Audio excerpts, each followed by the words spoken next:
Hearing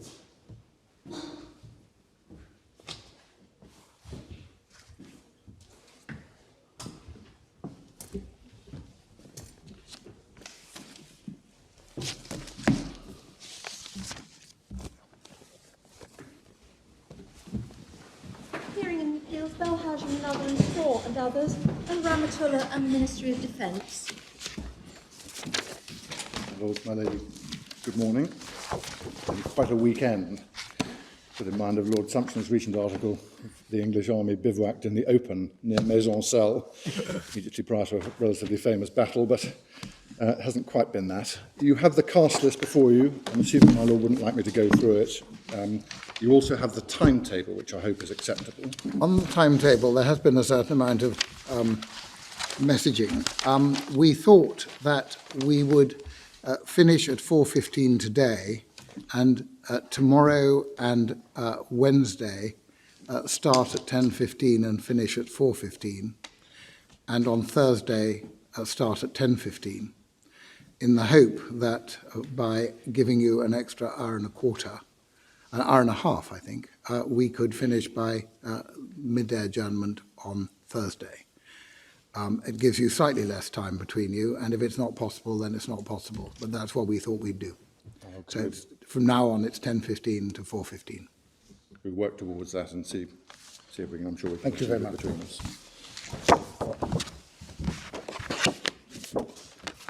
And if the listing at any time suggests otherwise, what I've indicated we'll ignore it. Overrides the listing. Yes. My lord, the order of submissions, I'm going to introduce the issues in relation to both appeals and then set out the appellant's case in relation to foreign act of state. Thank you. My learned friend, Mr. Phillips, is then going to address the appellant's case on state immunity. Thank you. Probably tomorrow morning, but maybe later on this afternoon.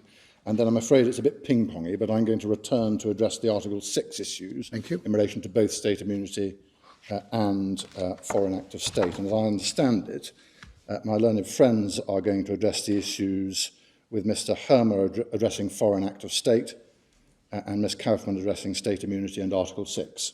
So that's roughly the shape of the submissions. That's very helpful. Thank you. An overview, if I may, and a very, very brief sketch of the facts and where you find the key documents.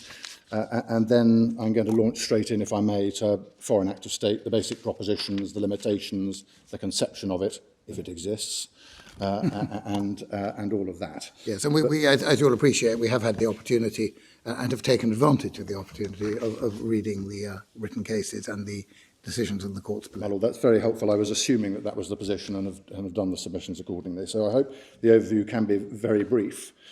Two separate appeals before you, giving rise to the same issues of principle on state immunity and foreign act of state.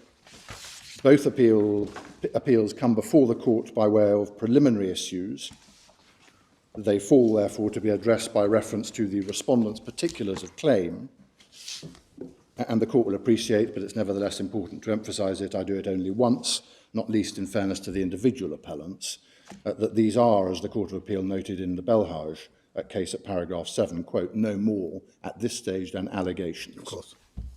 In Belhaj, three issues were determined by Mr. Justice Simon: foreign act of state, state immunity and applicable law. Mr. Justice Simon's order, as he then was, Mr. Justice Simon's order was made on the 3rd of February 2014. It's in core volume 2 at MS 398. Thank you. He found for the appellants on foreign act of state and applicable law, and for the respondents on state immunity. His judgment is at core volume 2, MS 402. Yep. The Court of Appeal order on appeal for Mr. Justice Simon was made on the 31st of October 2014. It is in core volume 2 at page 334. I'm going to use MS page numbers whenever possible without the MS affix, if that's all right. Of course. No appeal by the respondents on applicable law before the Court of Appeal, as is pointed out in the statement of facts in the Belhaj case at paragraph 10. And on state immunity and foreign act of state, the Court of Appeal found for the respondents. Yep.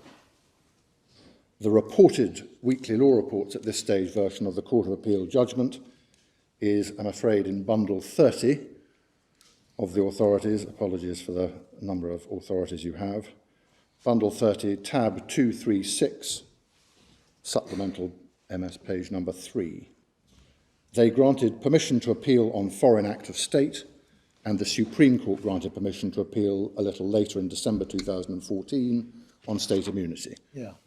And one can see, as it were, if I may respectfully say so, the sense of that, because there are clear overlaps between the two doctrines, which we'll need to explore in a little detail. I'm glad you see the sense of a court order of this.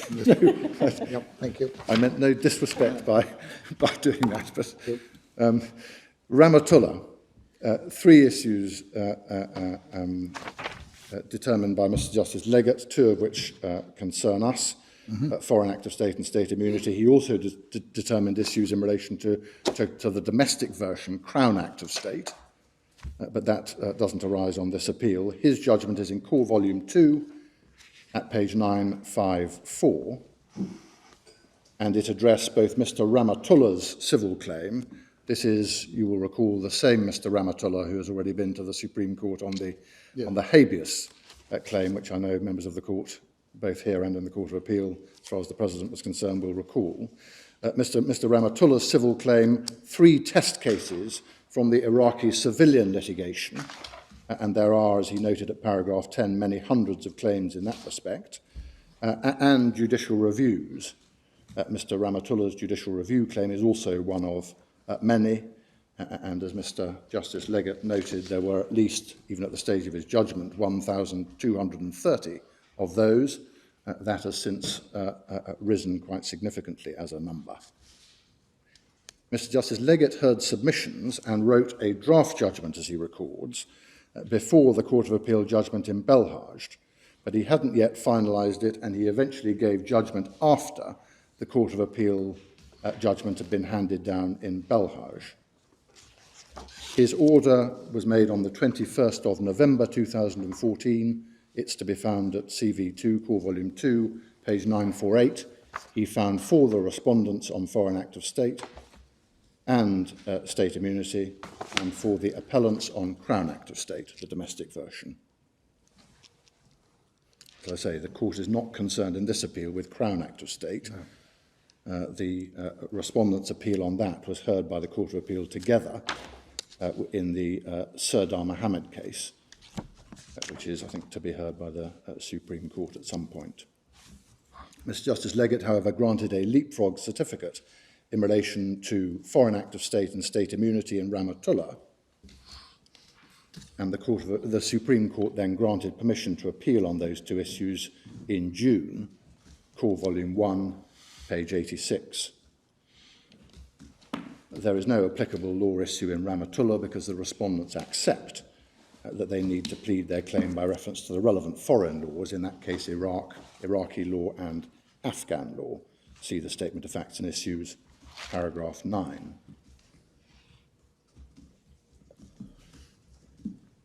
The Rahmatullah claim, then, first of all, the appeal, as I say, concerns the rejection by Mr. Justice Leggett of the appellant's application under CPR 3.12 and or CPR Part 11 to dismiss Mr. Rahmatullah's claim on the grounds of state immunity and Foreign Act of State. So far as concerns this appeal, it's a civil claim for damages brought by Mr. Rahmatullah relying on a variety of causes of action. Those are set out in the amended points of claim that you have in the Rahmatullah case in Core Volume 2, page 1093. But they are... Those are in English torts, are they? They're English torts at the moment. I should have said that Mr. Justice Leggett, as you've seen probably from paragraph 39, proceeded on the assumption, effectively, that there was no difference between the relevant foreign law torts and the English torts for the purpose of the issues he was considering. So that's the basic working assumption in the Rahmatullah case. But the torts alleged are false imprisonment, trespass to the person and assault, torture, the economic torts of lawful and unlawful means conspiracy, misfeasance in public office and negligence. But in the end, if the matter goes forward... It will have to be pleaded out as a matter of Iraqi law and Afghan. I mean, will the English law torts be relevant at all, or what?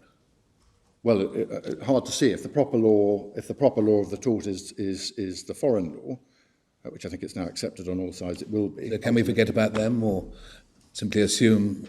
I think for the purpose of the issues that arise in this appeal, we work on the basis of the assumption that the learned judge made below. But my lord is right. There may be at least an air of unreality about it if ultimately they're going to have to be pleaded out as Iraqi claims or as Afghan. But do the elements of the English causes of action actually make any difference to the issues?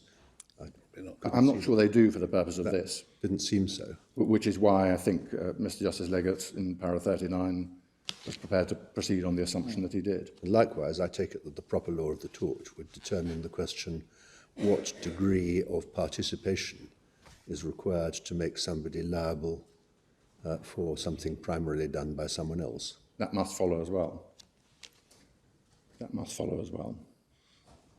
So far as the basic facts of Rahmatullah... So English law is irrelevant to all these questions?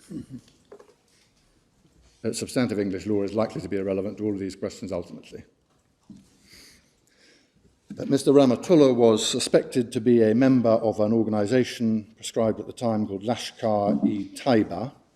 He was captured in Iraq on the 28th of February 2004 during the course of an armed conflict there. My lords and my lady will recall from Rahmatullah, habeas.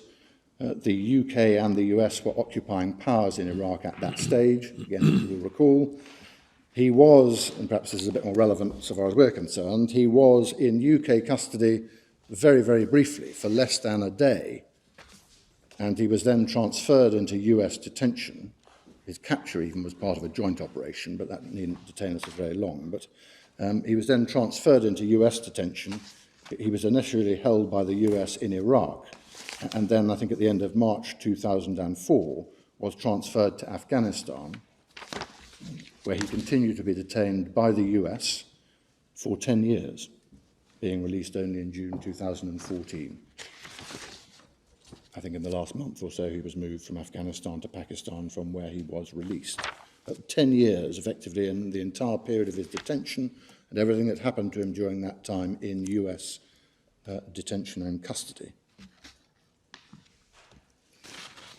And the agreed preliminary issue that concerns this court has been specifically confined to the appellant's alleged liability in respect of acts or omissions of US personnel while the claimant was in US custody. So no one is relying on foreign act of state or state immunity in relation to the period when he was in British custody for the short period there. We're only therefore concerned with the period when he was in US custody post-transfer. And the appeal is also not concerned with Mr. Rahmatullah's claims regarding his alleged capture and brief detention by British forces, his treatment. He makes a series of allegations about his treatment whilst in the hands of British forces for that short period, nor is this appeal concerned with the actual transfer between the UK and US. And finally, nor is it concerned with Mr. Rahmatullah's HRA claim. He makes a claim both in tort and under the Human Rights Act. No such Human Rights Act claim is made in the Belhaj cases, but it is in Mr. Rahmatullah's claim.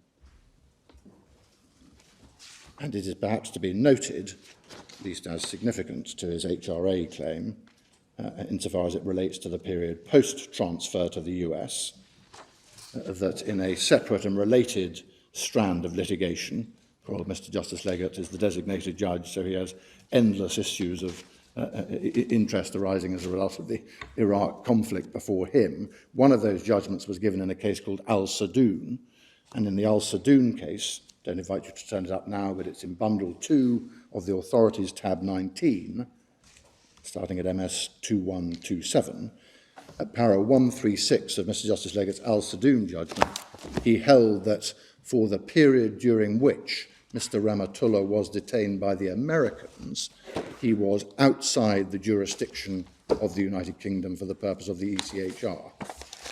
So you'll remember all those debates about when Article 1 jurisdiction does and doesn't apply. He's held, so far as that is concerned, by way of background, that he was outside the jurisdiction for as long as he was in US rather than UK custody. And as I say, UK custody for a day, US custody effectively for 10 years. That's the Rahmatullah claim. I venture with some temerity on even a summary of the facts of Belhaj, and if I make a mess of them, then forgive me in advance, and Mr. Phillips will no doubt correct any accidental errors I make. But just by way of brief summary in relation to that, that also is a civil claim for damages relying on essentially the same causes of action as in Rahmatullah. You see those summarised at paragraph 9 of the Statement of Facts and Issues, MS page 89, false imprisonment, trespass to the person, conspiracy to injure, conspiracy to use unlawful means, misfeasance in public office, and negligence. And this also concerns the appellant's application to dismiss the claims pursuant to CPR 3.12, save for most of the negligence claim, to which no objection has been taken. The Belhaj respondents are the gentleman who used to be the head of the Libyan Islamic fighting group and his wife, as one sees from the Statement of Facts and Issues at paragraph 6, and the points of claim in that case, which you find in Core Volume 2, page 514, at paragraph 12. The respondents allege that in mid to late February 2004, the respondents were detained for 2 days at Beijing airport by Chinese authorities and then deported to Kuala Lumpur in Malaysia.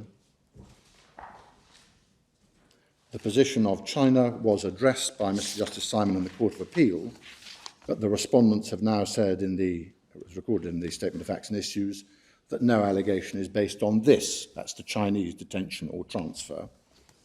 Upon their arrival in Kuala Lumpur, as they assert in paragraph 16 of their points of claim, Core Volume 2, 515, Malaysian officials took them, I'm quoting their allegation, took them to the Sepang Immigration Detention Centre in Kuala Lumpur, where they were detained for approximately 2 weeks.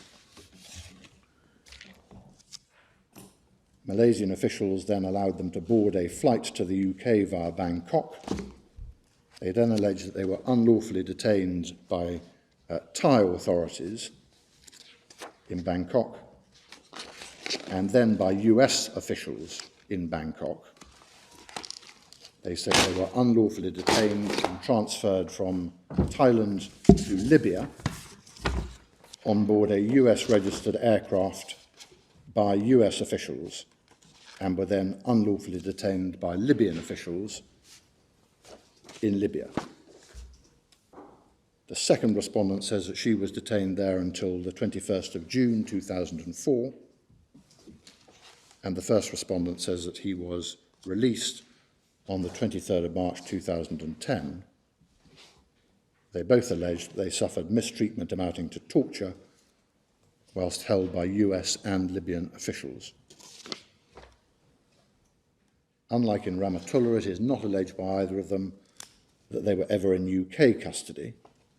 The allegation against the appellants is one of alleged complicity in a common design with the US and Libya. And it's perhaps to be noted for completeness that although Malaysia and Thailand are accused of unlawful detention, they're not alleged to be party to the common design or conspiracy. If you want further detail, our case between paras 20 and 31, Core Volume 1, page 106 to 108, addresses the Belhaj points of claim in a little more detail. And in both cases, you will have already picked this up, but in both cases, I'll come back to give you the references, but in both cases, as the courts below have correctly recorded, the English court is being asked to adjudicate on the lawfulness of acts of a foreign state outside this jurisdiction. So prior findings of unlawfulness by foreign states are an essential, albeit not complete, prerequisite for the allegations of tortious conduct on the part of the appellants. and it follows, therefore, that the allegations against the foreign states are absolutely central to both of the claims.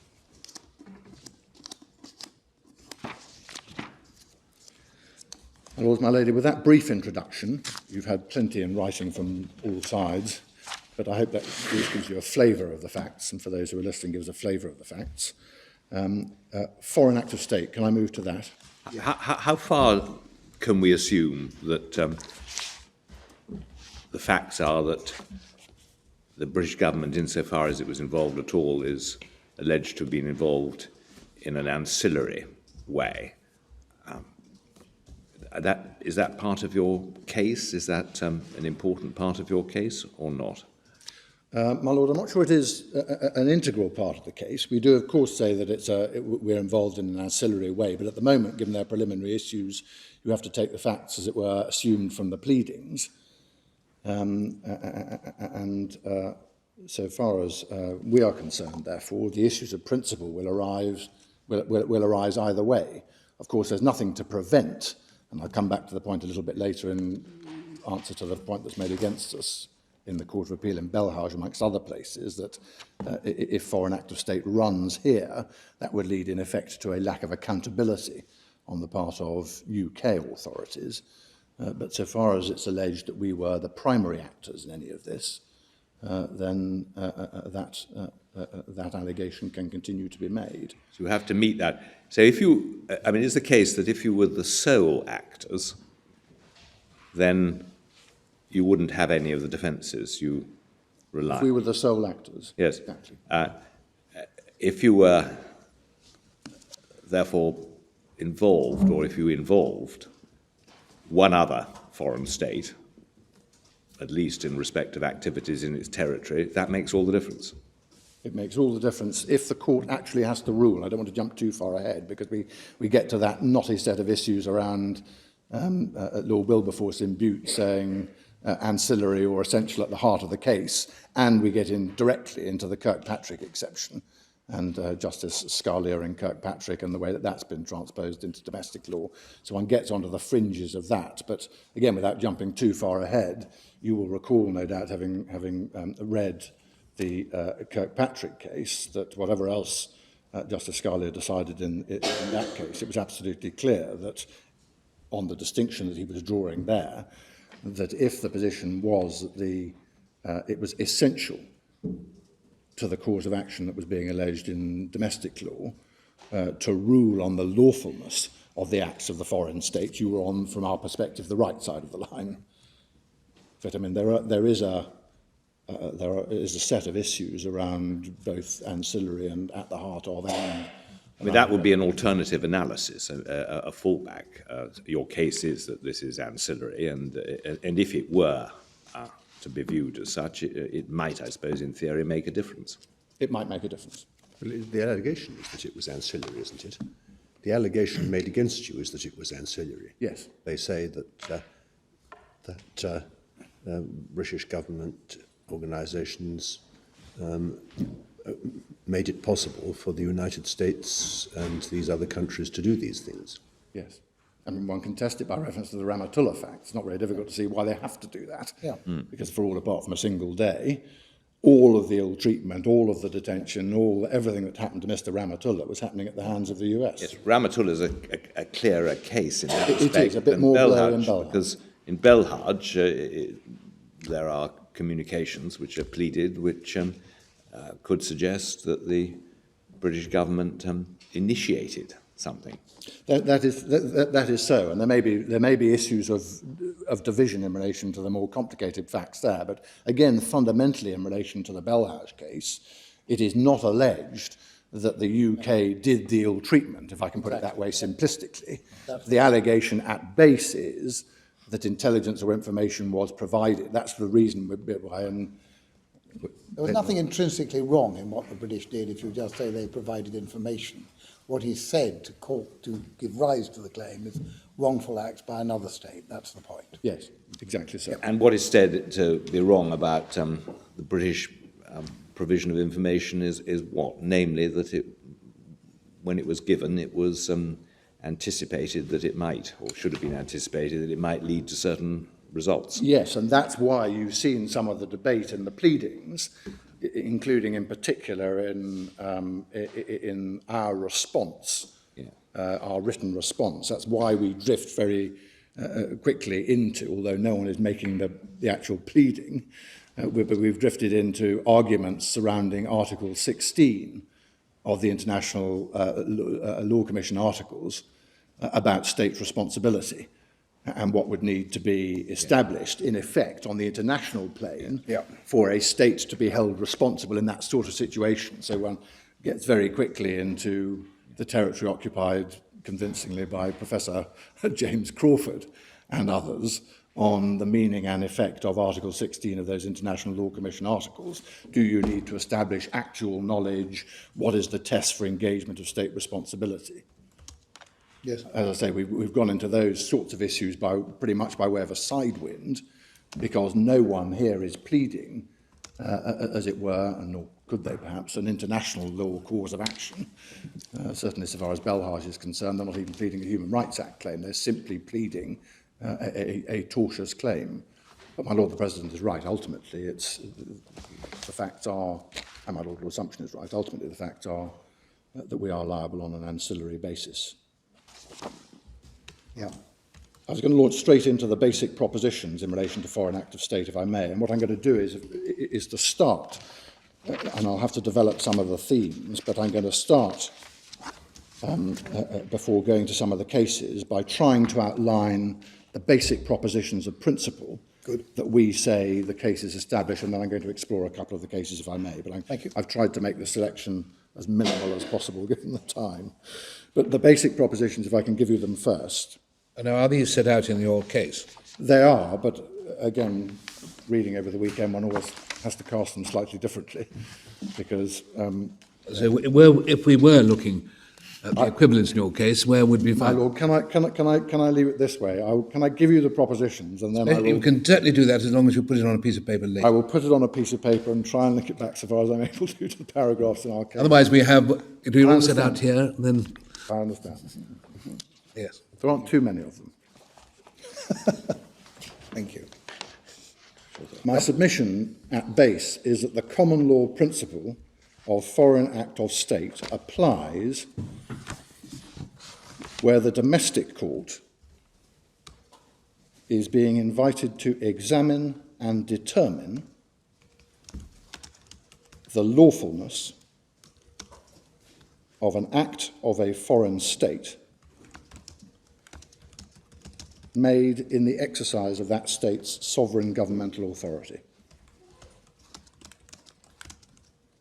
That's the proposition of principle, at least so far as relevant to this case, or these cases. That's the proposition of principle, but it has a number of elements within it, as you will appreciate, four in particular. First, the act must be an act of or properly attributable to the foreign state. And it is trite and I suspect uncontroversial that acts of the agents and officials of a foreign state are attributable to that state. Yep. And that is why, see Lord Bingham in Jones in Saudi Arabia, immunity ratione personae applies just as much if the agent is sued as if the state is sued directly. Secondly, the acts in question must be sovereign acts. They must be acts, in the jargon, iure imperii. They must have that character. So they can't be private transactions or commercial transactions.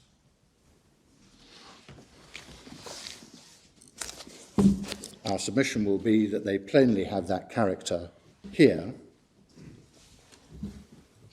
and the reasons for that are set out in the Belhaj Court of Appeal. Can I invite you just to have that judgment open, if you would?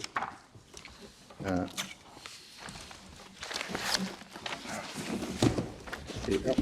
don't know which one, you may have marked the one that's in the core volume 2. Yeah. And that's the one I've marked, but you have the weekly law report reference in bundle 30 that I gave you earlier if you want it. But I'll go by paragraph numbers anyway. So paragraphs 78 to 80. Thank you. Well, my lady, I should say by way of aside, as it were, that you will appreciate that our fundamental case is going to be, just so you see ultimately where we're going, that the Court of Appeal in Belhaj were, on Foreign Act of State, entirely correct in their analysis at all stages up to territorial limitation and public policy limitation. But for all other purposes, we respectfully support and agree with that analysis. But on this point, it's 78 to 80, under the title "Do the alleged acts have the character of sovereign acts?" Yep. And the reasons, as you see, are squarely based on the analysis of Lord Bingham in Jones and Saudi Arabia.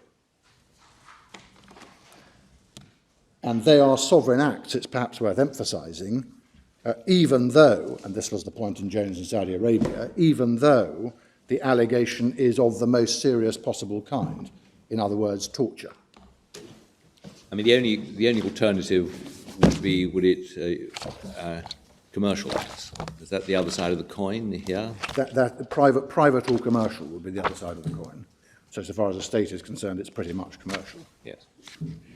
But sovereign acts. But there have been, as you see from that little section of analysis, there have been some debates over the years resolved effectively in Jones as to whether or not... I know it well. You do. Not the only one. As to whether or not torture is a cut-out category for that purpose. Yep.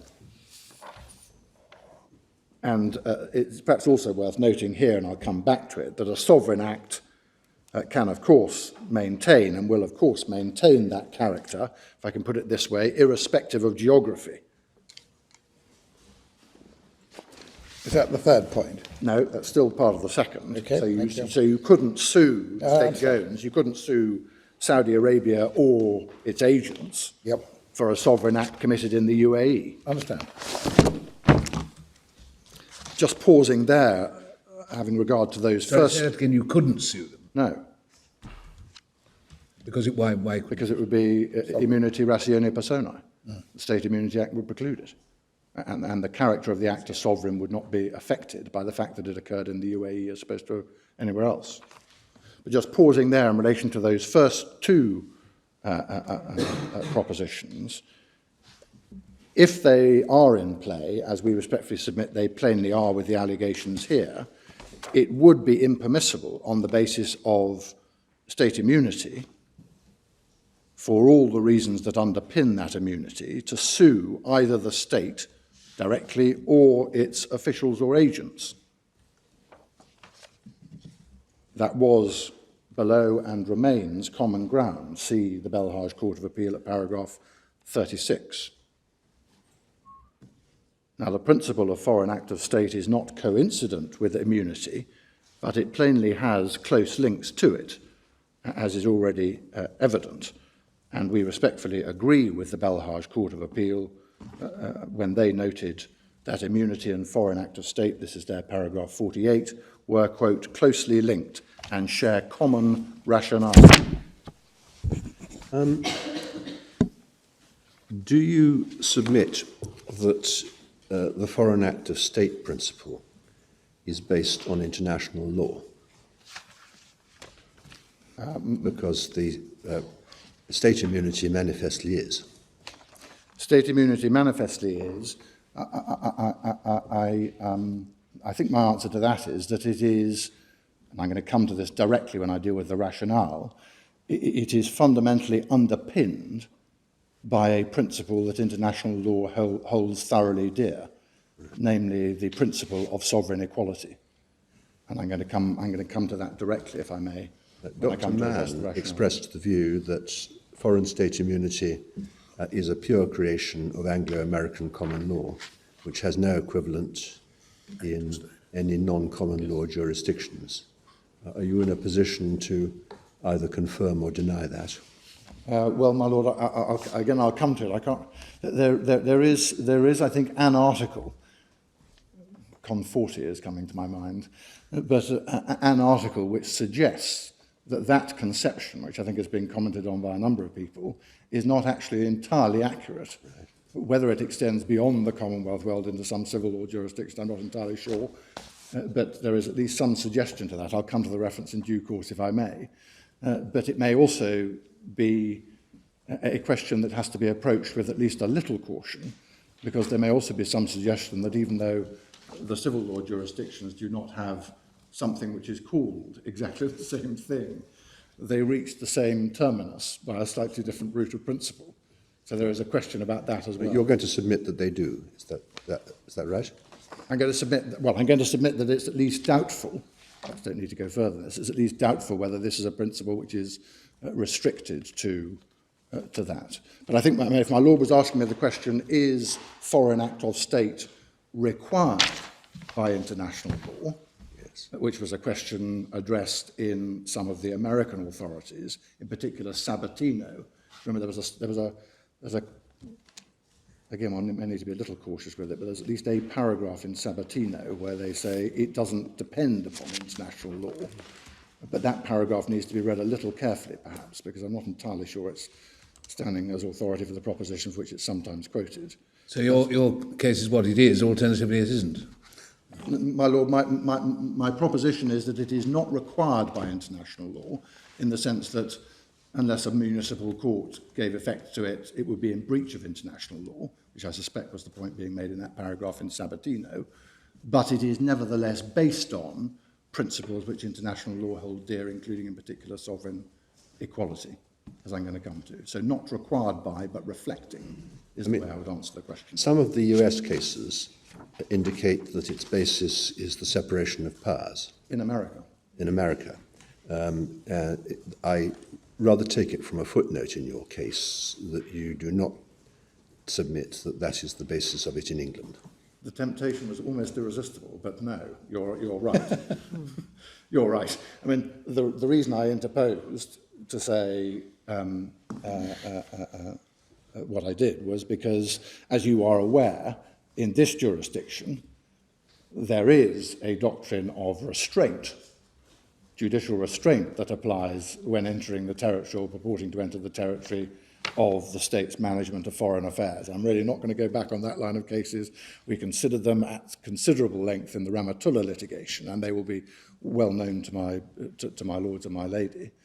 But the reason I interposed to say under the American system that that's the way it works, that's the perceived underpinning of it, was because it is evident, in particular when they came to analyse it through in Sabatino, which I think is the one the case that my Lord Sumption has in mind, that they squarely placed it on that footing.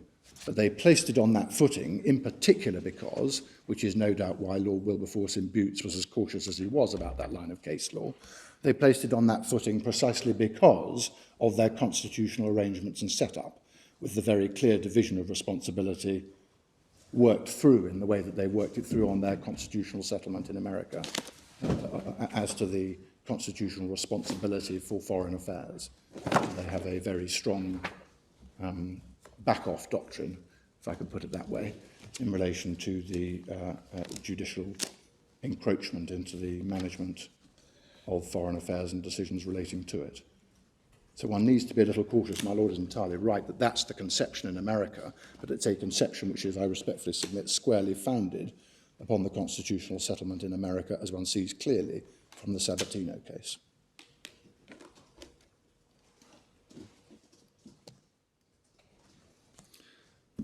I was pausing after the first two of the propositions to make the point that foreign act of state is not coincident with the immunity, state immunity, but has close links with it.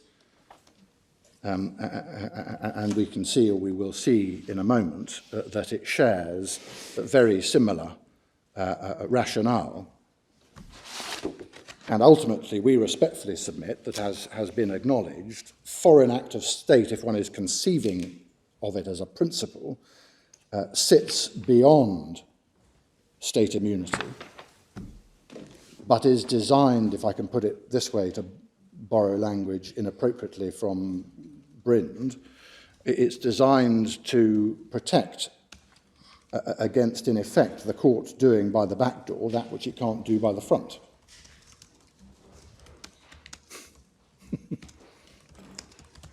It operates to provide protection by reference to the subject matter of the claim, as the Court of Appeal in Belhaj pointed out at paragraph 48. And that, of course, so it's a form of immunity, if you will, ratione materiae rather than personae, but that goes to the manner of operation of the principle. It doesn't touch the question of how the principle should be shaped if, as I will be submitting, the rationale that are engaged are essentially similar. And one has, on those points, all of the, in relation to that conception of it, all of the helpful comments in the Pinochet case.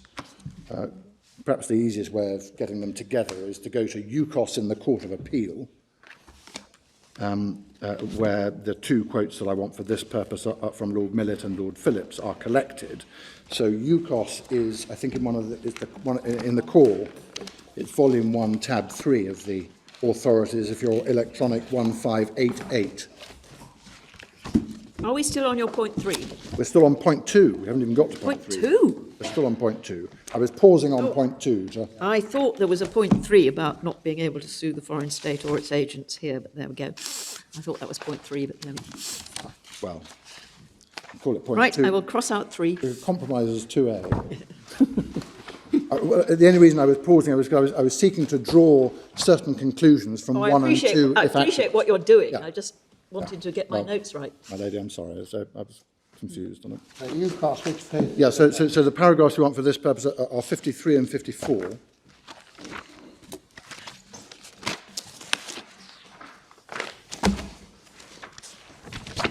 Just because most of the quotations you'll find are collected together in UKOS Court of Appeal, the long judgment of the Court of Appeal there, but maybe convenient to take them here. So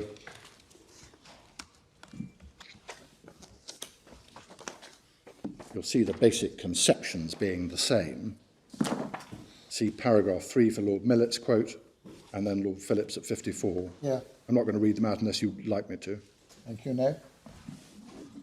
You'll note towards the end of that first paragraph of the quote in Lord Millett,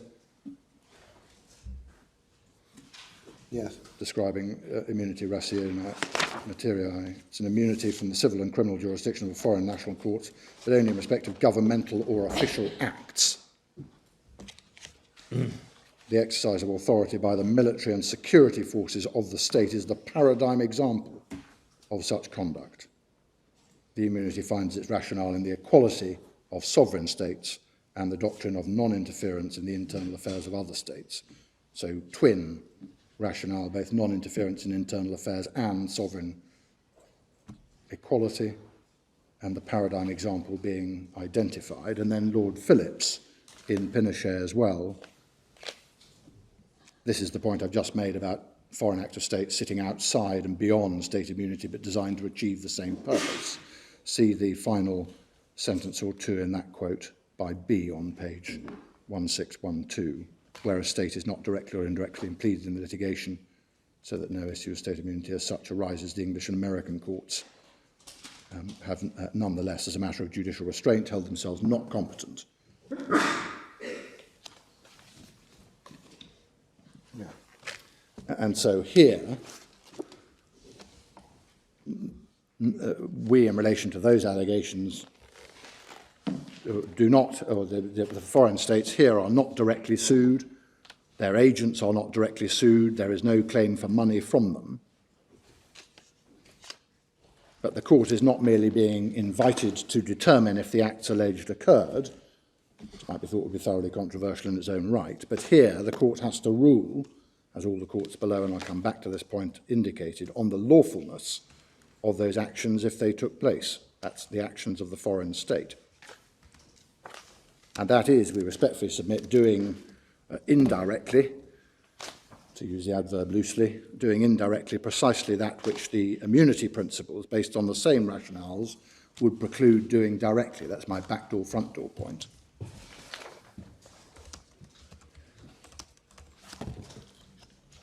Now the third point. Get the number. The third proposition, again trying to draw out the themes of my basic proposition, is that the consideration of the acts of the foreign state must amount to, and I'm not using this in any definitional sense, but descriptive, must amount to sitting in judgment on the foreign state. And the reason for that part of the principle, however precisely expressed, is again based in the rationale. What do you mean by sitting in judgment? Well, my Lord, I'm going to come to all the principles that apply in relation to that. That is effectively the stuff of the Kirkpatrick limitation. But whatever else it means, and however else you describe it, and wherever the grey areas may be, it may be thought that the court in these cases doesn't need to be unduly concerned about that. So it corresponds to the distinction between the incidental and the and something that is central to the cause of action. Possibly, although one can see conceptually how that difference, that distinction might be not necessarily in all cases. It probably in all cases is the same. But Do you need to make a finding that the state concerned has done something wrong?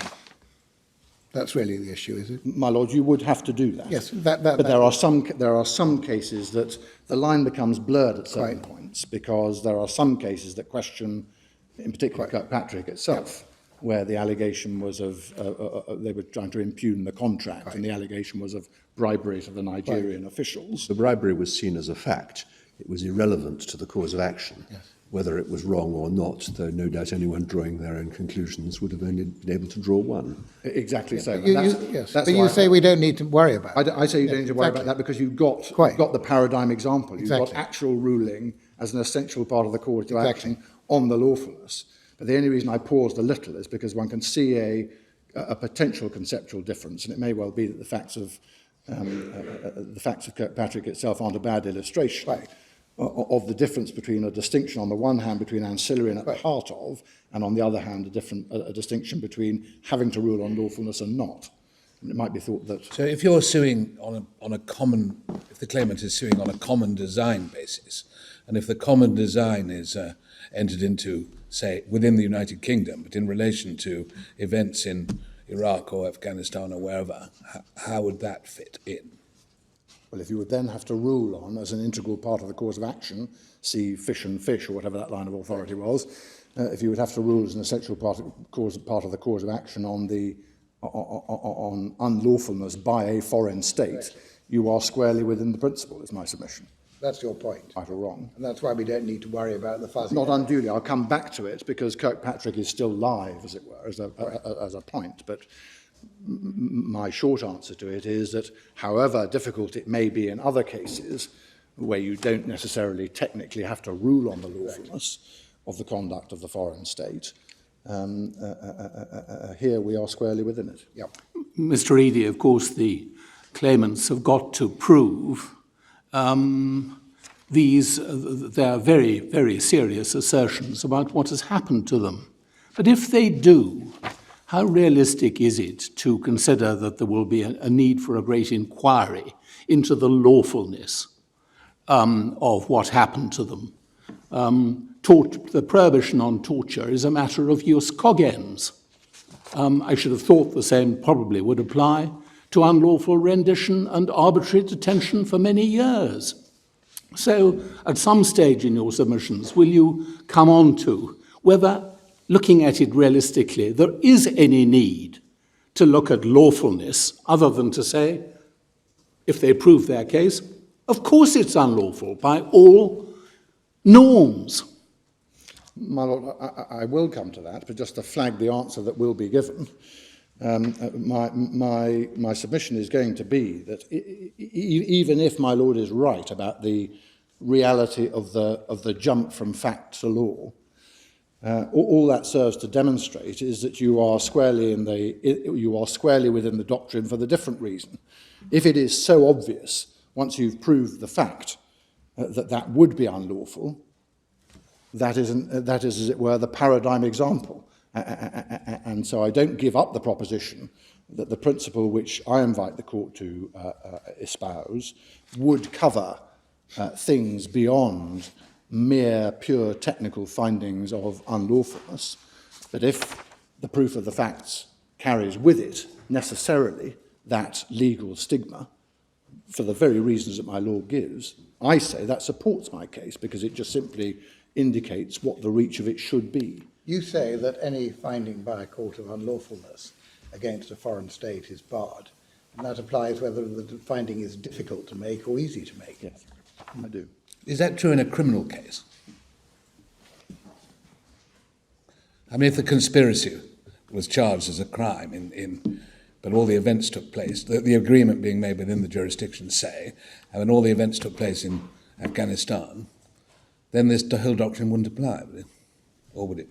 Well, my lord, I may have to think about that. I'm not sure what the position would be as a matter of criminal jurisprudence. May I take that away and think about the answer to that if it has importance attached to it? And again, I don't want to jump too far ahead of myself, but my Lord Wilson's question, I think recognised in the introduction to the question, if the appellant proves the fact, you will appreciate, I'm going to come on to the rationale for this, but there is a Hamlet and Prince problem with the actual trial of these issues, given that the foreign state does not have to turn up, is very, very unlikely to turn up, and cannot be dragged into the litigation anyway. But I'll come back to that. Perhaps it's Hamlet without Claudius rather than Prince. Oh, yes. Done without that, sorry.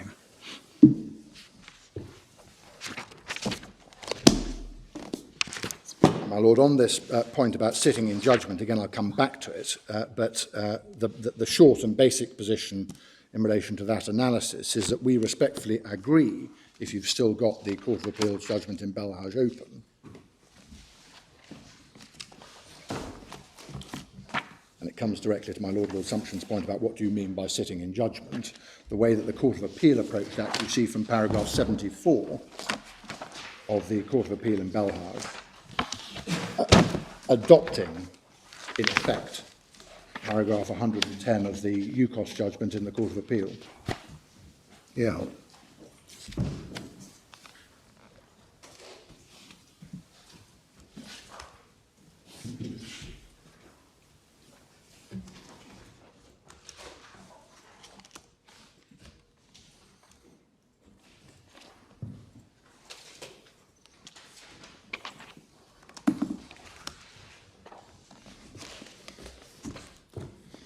To which can perhaps be added, could I just invite you to note next door to that, I'll come back to it, I'm sure, but just in case my notes don't pick it up later on, next door to paragraph 74 of the Court of Appeal in Belhaj, could you also note, see also in UKSC, paragraph 109 and 66 on the same point.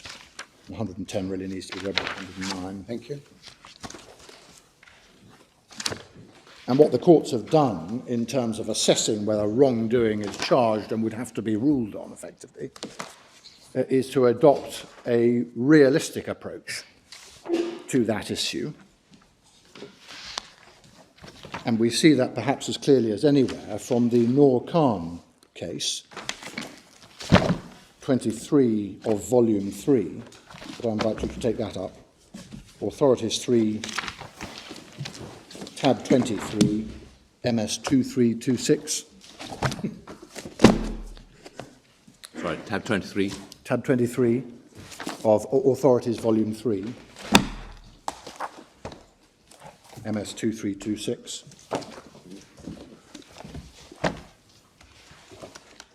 You can see why these sorts of issues were of interest to the court in this case by a brief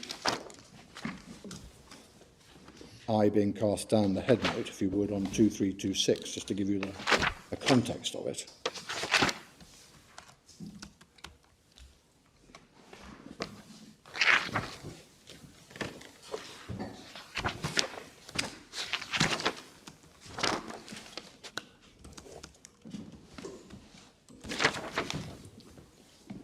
And what do you want us to look at? I wanted you to look, if I may, at 25. As 25, the key bit for our purposes today is between paras 25 on 2337 through to the end of 44. I'm not going to invite you to read all of that now, but that's the chunk that's relevant. Thank you. And you will have seen that this was a case, therefore, in which the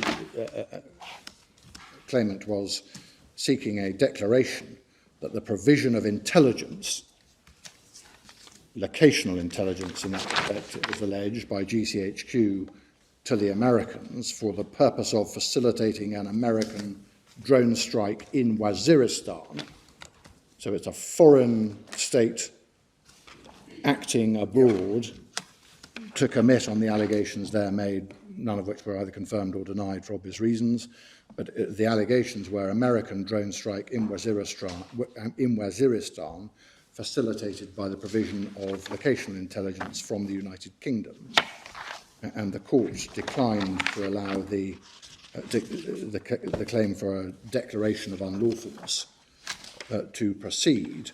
And just to put it in context, the allegation effectively was that the court didn't need to get sucked in that case to ruling on the lawfulness or unlawfulness of the actions of the United States.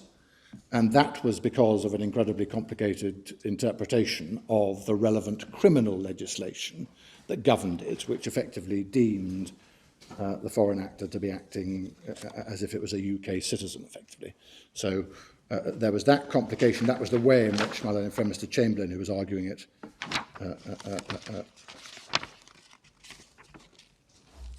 for the claimant there, sought to escape from the difficulties that would otherwise ensue, namely, if the court gives this declaration and we hold, as they were being invited to do, that the people who provided, if they did, the relevant locational intelligence for the purpose of the drone strike were secondarily liable as a matter of criminal law. That was the nature of the declaration sought.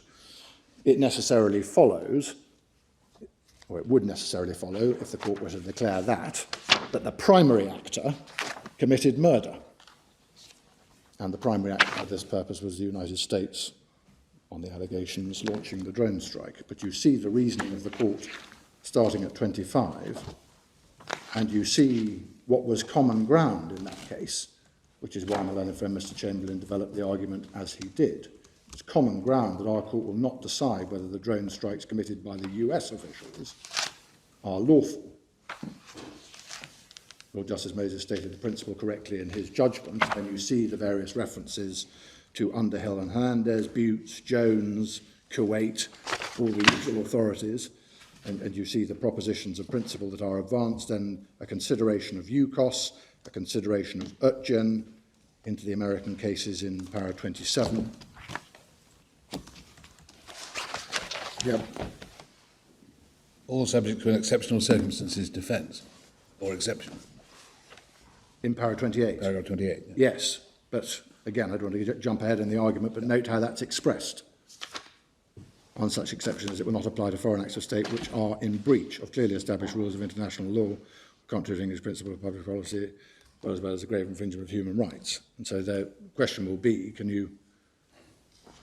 is it just the standard, or does it have to be clearly demonstrated outside the court's process that that is what you're dealing with? That's an issue we're going to have to come back to. Very well. But you'll see in 32 as well, how do the principles that they there set out apply in this case? Mr. Chamberlain accepts that our courts cannot adjudicate on the question whether a CIA official who executes a drone strike is guilty of murder or indeed any other offence. His argument is that the principles don't have any application there for the reasons that he then gives.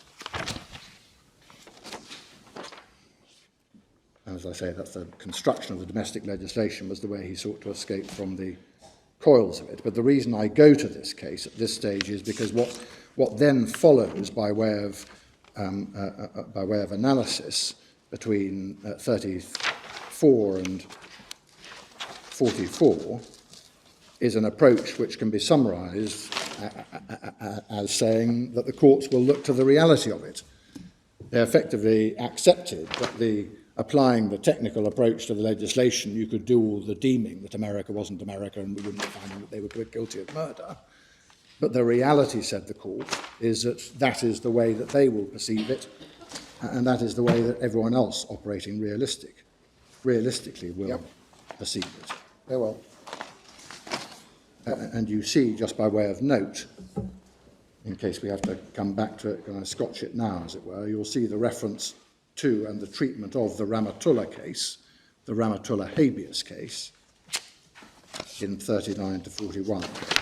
Effectively, the argument being run was, we don't need to bother unduly about that anyway, because that's what you did in Rahmatullah. Effectively, said Mr. Chamberlain, I no doubt grotesquely over-summarise his submission, but that's the basic thrust of the point that's being made. And what the court said in answer to that, as one sees from para 41, is no, the court in that case, and remember Lord Dyson was on the Rahmatullah Supreme Court, the court in that case was extremely cautious in the way that the judgments were framed. Lord Kerr's judgment in particular was very cautious to put it on the basis that there wasn't a need to examine whether they were or had breached their international obligations, because the issue that arose there was about control in the habeas context. So that's Noor Khan. Khan was only arguable on the central point because of the 2007 Act, Yes. which introduced a complicated set of deeming provisions which we have no equivalent of here. Exactly so. I mean, that was so. It was common ground that you couldn't do what is. Can I really summarise it? Common ground that you couldn't do what they want to do here, and the way of escaping from the coils of that and all the line of authority about foreign act of state was the 2007 Act and its deeming provisions. Yep. So it was said correctly that technically one wouldn't have to declare the Americans guilty of murder, but the court said, well, come off it. That's hardly how they're going to view it. So it's a realistic. How are the perceptions of the Americans relevant if this is not an immunity against embarrassment?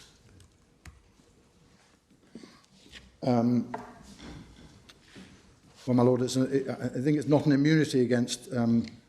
It's not an immunity against embarrassment of the UK government, but that doesn't exclude, we respectfully submit, a realistic approach to what the court is actually doing.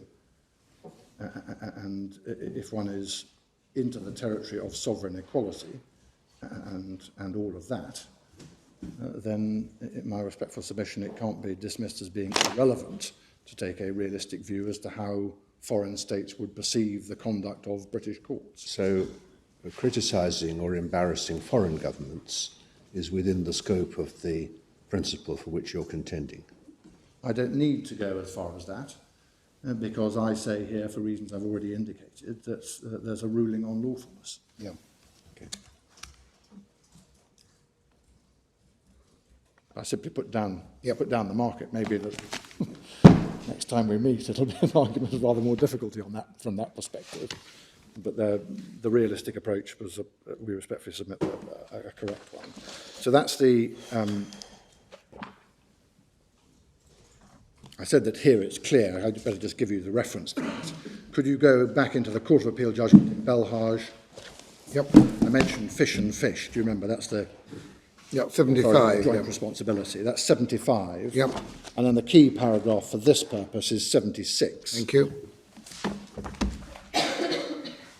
Whereas you will see the punchline effectively is in the second sentence of 76. First or third, yes. No, however. Yep. And then explaining why in the next sentence. Exactly so. Yep. First, secondly, and then about two-thirds of the way down the paragraph, thirdly. Yep. That's the structure of it. But the key point is each cause of action relied on by the appellants depends on establishing the conduct of the actual perpetrators. In each case, the agents of the foreign state is unlawful. Yep. And you get an exactly equivalent, albeit on assumptions, conclusion by Mr. Justice Leggett in the Rahmatullah litigation, para 39. Yeah. 39. So that's the third of the breakouts from the main proposition of principle I outlined at the beginning. The fourth of them is that the principle applies and the rationale for it are no less engaged if the sovereign act which the court is being invited to rule on takes place outside the territory of the foreign state. This is the geography point. Remember Lord Wilberforce in Butte's legislation within. My proposition is that the principle applies and the rationale no less engaged if the sovereign act takes place outside the territory of the foreign state. So far as Belhaj is concerned, and that litigation, that isn't, of course, of interest in relation to the actions of foreign states that are continue to be engaged, so Malaysia and Thailand, to some extent Libya. It's only in relation to US action that that point arises. But it does arise as a live issue in that context. Outside the jurisdiction of the foreign state and outside your own domestic jurisdiction? Yes, sorry, I should have added in that rider, yes. And that's because the rationale, sovereign equality and so on are different if the act is within your own territory. But yes. Then the rationale, if I may. So I've given you the basic proposition and the 4 breakout principles from it. Then come directly to the rationale, if I may, and then finally on this little introduction before I get to the case law. So the basic proposition was A, if you will, B is the rationale, and then C is going to be the conception of foreign act of state. What is it? How does it work? So we're on to rationale, yep. So we're on to rationale. And again, essentially, and with respect, we agree with the entirety of the analysis in this respect of the Court of Appeal in Belhaj, which for this purpose sits between paras 56 and 68. And especially in 67. But that's where you find their analysis of the rationale for the principle, which they held continued to exist.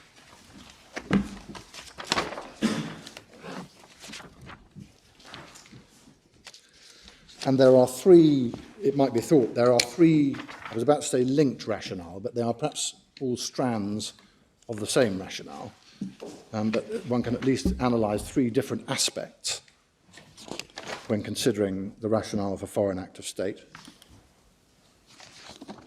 The first and founding basis is the principle of sovereign equality of states, as the Belhaj Court of Appeal correctly identified, see the first sentence of paragraph 64 and the cases that they there cite. And the line, I'm going to come to some of these cases in a moment, but the line effectively in support of that as the core rationale runs from the Duke of Brunswick. I'll give you the references and I'll come back to the case if I may in a minute. Authorities 1 tab 11, which the Court of Appeal quote at paragraph 64, to Chief Justice Fuller in Underhill and Hernandez, Authorities 22 tab 180, which the Court of Appeal quote at paragraph 59, through Lord Wilberforce in Butte's, Authorities 1 tab 8, citing Chief Justice Fuller, to Lord Bingham in Margaret Jones, the Margaret Jones case rather than the Jones and Saudi Arabia case. That's Authorities 5 tab 39 at paragraph 30, through to the Court of Appeal in UKSC, Authorities 1 tab 3 at paragraph 40. And the importance of that principle, which is why I said in answer to a question that Lord Sumption put to me earlier, the importance of that principle in international law is plain. It is underlined by its place as the first principle in the UN Charter. UN Charter, Article 2.1. Not inviting you to turn it up now. It's quoted in our case at paragraph 36. The reference to the UN Charter in the authorities is Authorities 1919, tab 142, MS 8092.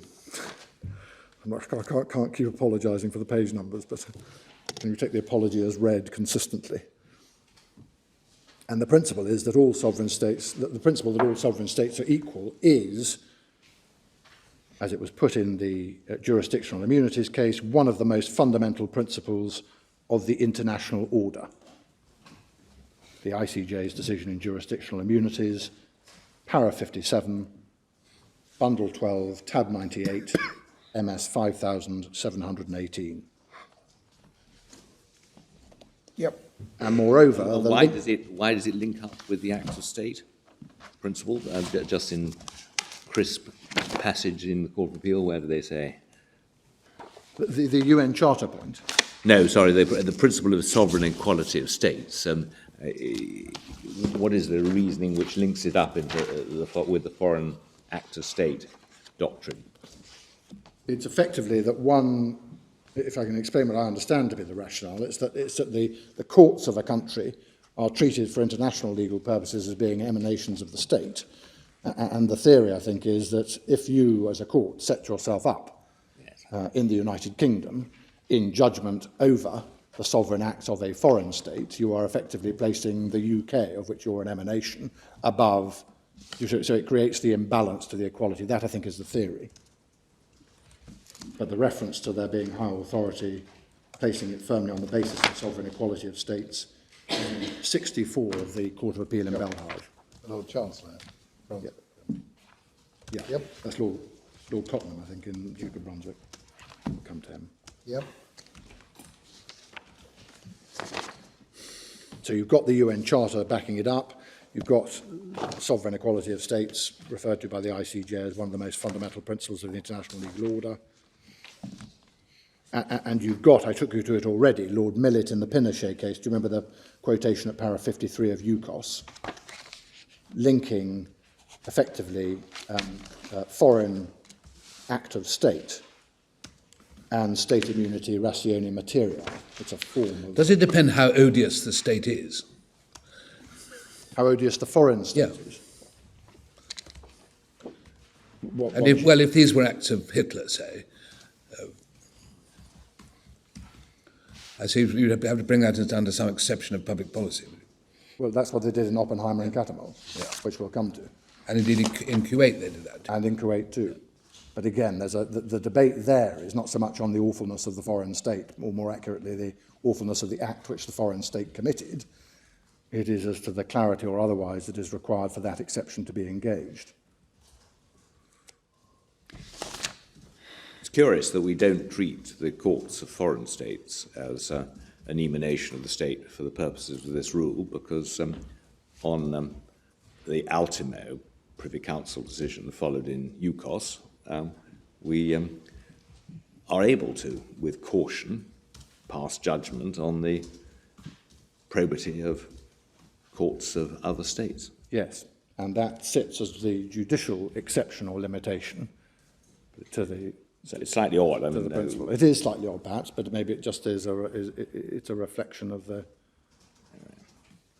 Again, I don't want to go back to F.A. Mann, but F.A. Mann's description of the conception of the principle of foreign act of state as being, I can't remember quite how he described it, but not in terribly flattering terms in terms of its complication and slipperiness. Well, he'd been on the losing side in most of the legal cases. Well, there's always a personal explanation, but one has a little sympathy trying to pin it down precisely. But that at least is the conception. There's a wonderful article somewhere by him, I think, about the Buttes gas case. But We've got it in the bundle, I think, somewhere. have we? I'll find the reference to it. But that principle that the courts of one state will not sit in judgment on the sovereign acts of another is also reflected.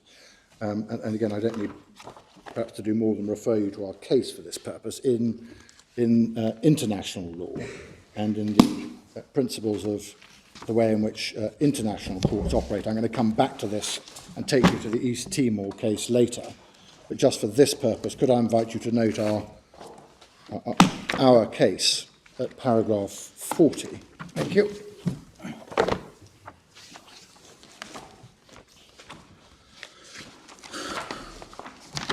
Citing Professor Crawford. We will see.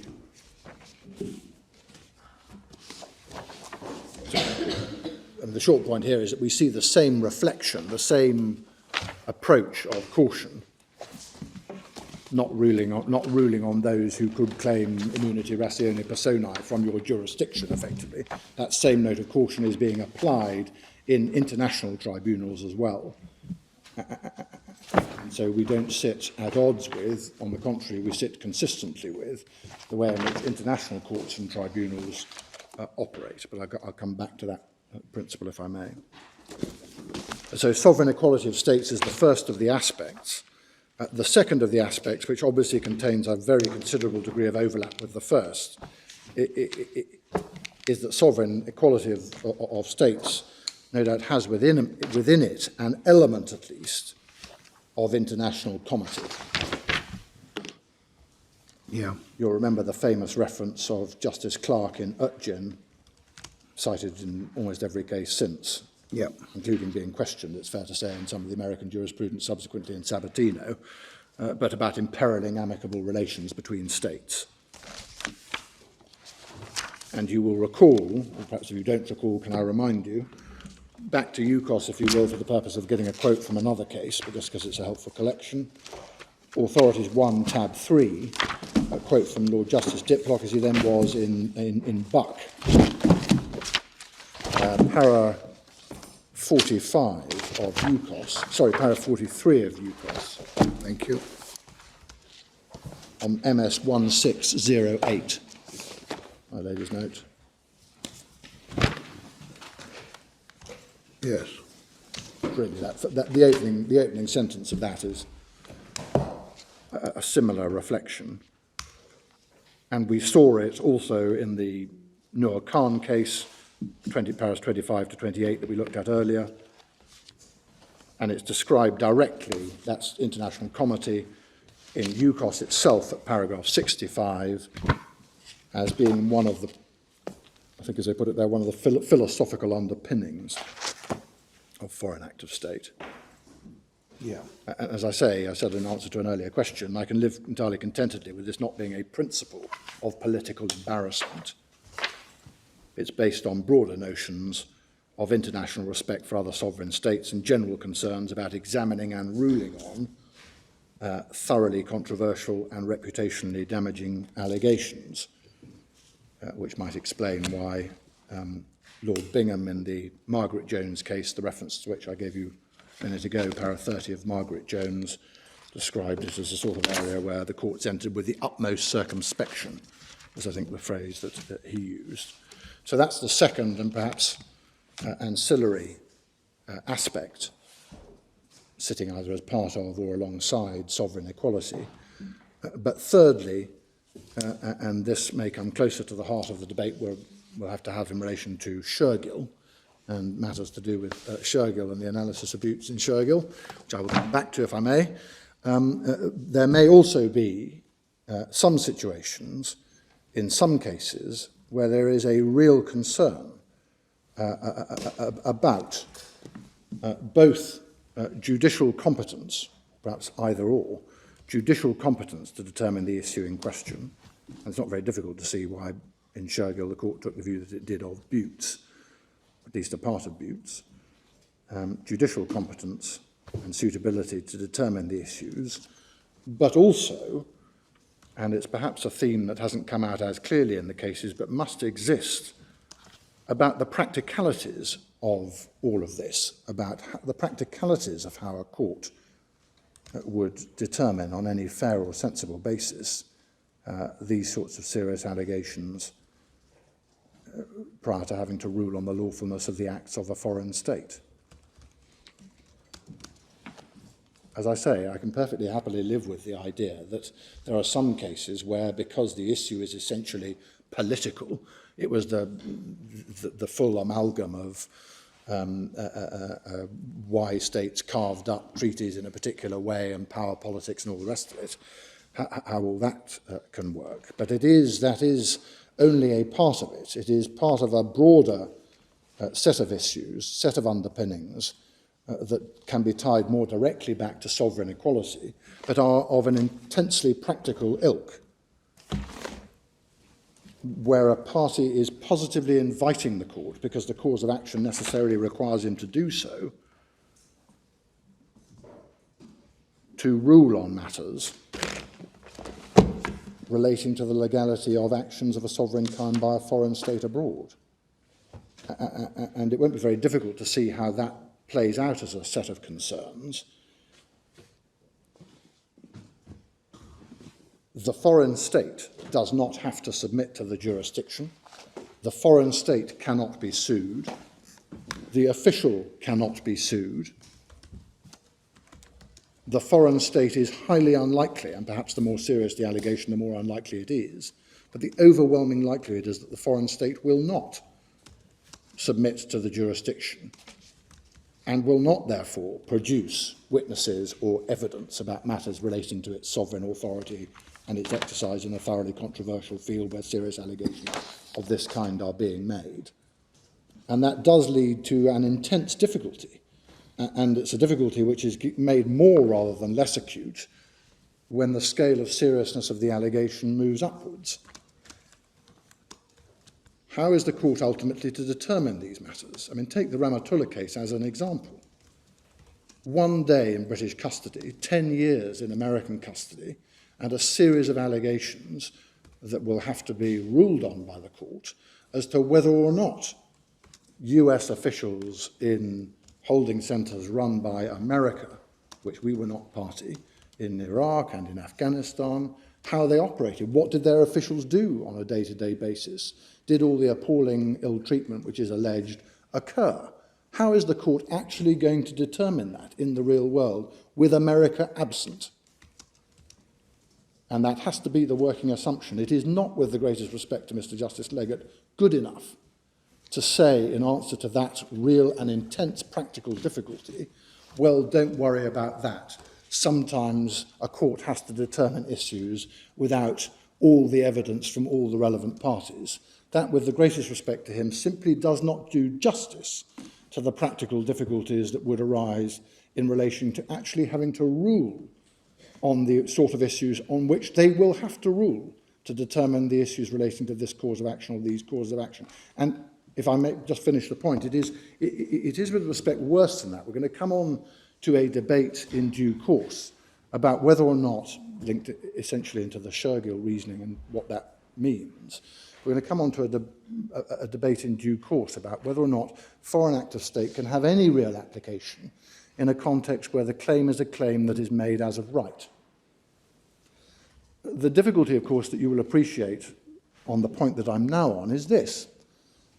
In almost every case of this kind, if it was purely domestic, as it were, extremely serious allegations being made, and take it in a private context, the defendant would have the ability to draw in, pursuant to the court's procedures, which exist for obvious and jolly good reason, to draw in the primary actor to the litigation under Part 20 of the CPR, and or would have the ability under the 1978 Act, passed entirely coincidentally in the same year as the State Immunity Act, but would have the ability to claim contribution thereafter. So what is being advocated is an argument on the other side that says we have a claim of right, you can't do foreign act of state to stop the court looking at those allegations as to whether or not America did or did not torture in the appalling ways indicated and or did not act in any of the other ways indicated. It's our claim of right, but your corresponding claim of right to drag in the primary actor and or to claim contribution is a totally illusory one. And it's totally illusory for the obvious reason that we couldn't, because in order to do so, in order to claim contribution or to drag them in as a Part 20 third party to that litigation, we would have to sue them directly. And if we sued them directly, what would they say? They would say, thank you very much, state immunity, ratione personae. State Immunity Act 1978 covers, end of story. So it is not a claim as of right with no consequence. It is a claim as of right. And by the way, as a corollary of that, you must abandon your right to drag in the primary actor for the reasons that I've indicated. So you have twin problems. One of them is a problem of intense practicality, which is how on earth the court can be expected to rule on allegations of that seriousness when whether it's without the prince or without Claudius, when the primary actor is not there. And it's a problem of principle because it requires emphasis to be given to a claim of right on the part of the claimant, whilst effectively ignoring the fact that the claims of right that would otherwise exist to make the litigation process a fair and properly distributed one have to be eschewed on the part of the state for the reasons that I've indicated. So I do respectfully submit that that is a serious and principled problem with the argument that is mounted against us. It's clearly a serious problem. Does it differ significantly from the kind of situation that you have in domestic tort claims where the primary actor has disappeared or died? Well, my lord, in my respectful submission, it does. I mean, if only in degree, as it were. Where the person has disappeared or died, there's not much one can do about that. But here, what is being said is that the court should not allow any principle to come in to cut out looking at a particular issue in circumstances where we simply don't have that right to drag them back in for precisely the reasons of principle that underpin foreign act of state. I do respectfully submit, therefore, there is a difference between, as it were, the accidental and incidental, which is the point my lord puts to me, and the problem of principle that arises from the non-availability of that ability to drag in the foreign state, which is founded on state immunity, effectively. No one has referred, I think, we've got the Court of Appeal, but not the Supreme Court decision in Al Rawi, but there was discussion in Al Rawi in this court of a case called Carnduff. Yes. And that which stands as authority for the proposition, Carnduff and Rock, stands as authority for the proposition that a case in a situation where the public interest in withholding evidence outweighed the countervailing public interest in having the claim litigated on the available relevant evidence, a situation could arise in which a case could not be justly tried. And the court would be obliged to stay the claim. Now, that's an elaboration or an exemplar of non-justiciability if the case is good, and I don't think it was doubted in Al Rawi, which might be of relevance if we're considering where the principle of non-justiciability goes. My lord, it might be of relevance. When we get to it. Yes, it might be of relevance. I mean, I remember it well because you analysed it in some detail, I think, in the Tariq case that was heard at the same time as Al Rawi, and it arose in that litigation, as you will recall. Did it? Yes. It arose in that litigation, as you'll recall, because when we were there confronting the dilemma of what you do if the court can't have access to closed material because of the application of PII as an exclusionary principle. And I think in Carnduff itself, Lord Justice Law has put it on the basis that it can't be fair to have a trial in which one party is required to walk into court with his hands up. And there's another case in the Prince Geoffrey of Brunei case in the Privy Council.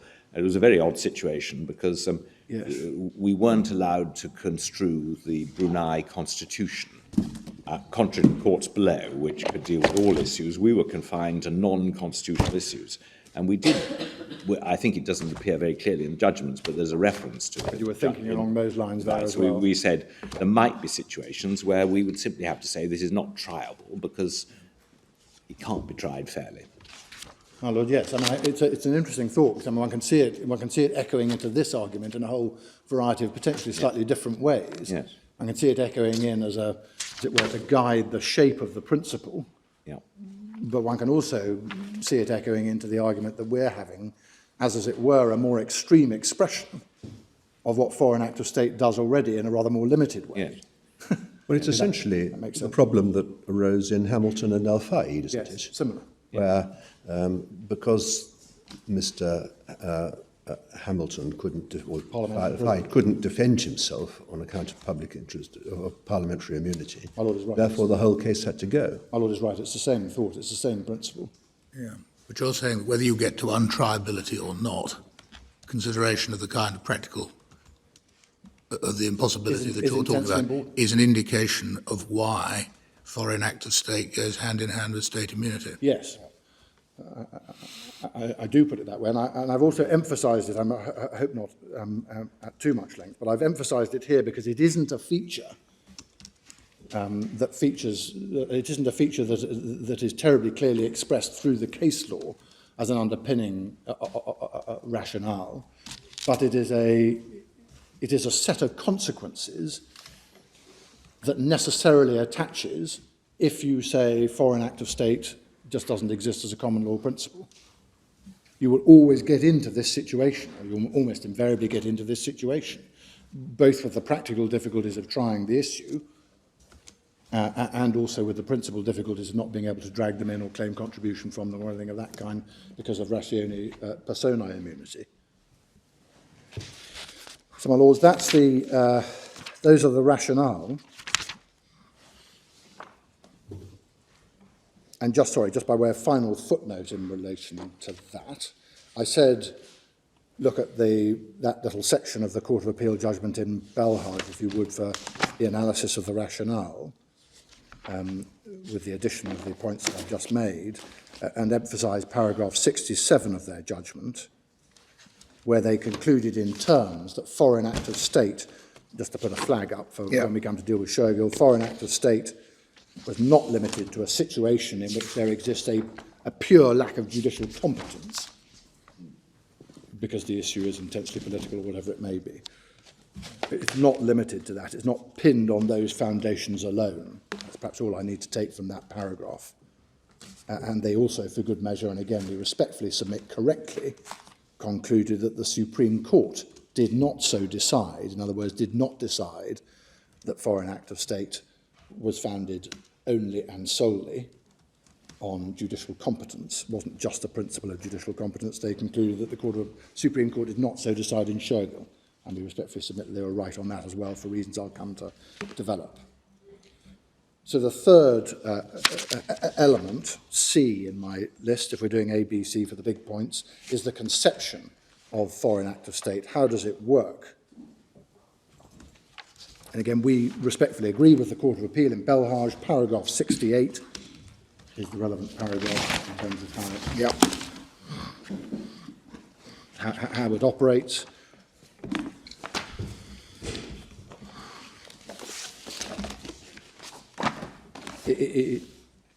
In terms of its operation, it operates, we submit, as a principle or a rule of law. It isn't purely discretionary, as Lord Wilberforce put it in Butts. I'm going to go back to Butts, but your reference on the MS numbering 1790A, the principle, he said, is not one of discretion, but is inherent in the very nature of the judicial process. And the principle is, we submit, inherent in the nature of the municipal judicial process because, like state immunity, it is founded on principles of respect for sovereign equality and or international comity. And its effect is as described by the Court of Appeal at para 68. And it can be viewed, and it may not terribly matter which way you view it, but it can be viewed as either a rule of decision, effectively treating the actions of the foreign state as lawful for this purpose. There seems to be some thinking along those lines in the American authorities, Sabatino in particular. It's treated as a rule of decision, as they put it, or, as it seems to have been conceived of in the domestic case law rather more fully, as an immunity ratione materia, and as a species of that, of subject matter immunity, where the court will not resolve the issue because of the subject matter. What is a rule of decision? I think it's designed to encapsulate the idea that the court proceeds on the basis of an assumption of lawfulness and then moves on to decide the case, rather than a rule that says there's forbidden territory, we won't enter it. Right. That's, I think, the distinction. But it may not. I don't think it matters terribly. I think the debate may have raged, and maybe still be raging in the papers, on the basis that the parties conceive, or some of the parties conceive, that it might have significance for the purpose of the Article 6 engagement arguments, as to whether or not you characterise it as procedural or substantive. Right. No, I see that. The short answer to that point is going to be, when we get to it tomorrow probably, but the short answer to that point is going to be that precisely how it's characterised in that way, either as a rule of decision or as a rule of immunity, matters not. It isn't determinative for the Strasbourg analysis, because the Strasbourg analysis looks at a different set of criteria for working out whether things are procedural or substantive at the engagement stage. But just so the conception is there are those twin ways of looking at it. But however it's analysed, the effect is the same. Can I invite you briefly to take up Shergill for this purpose?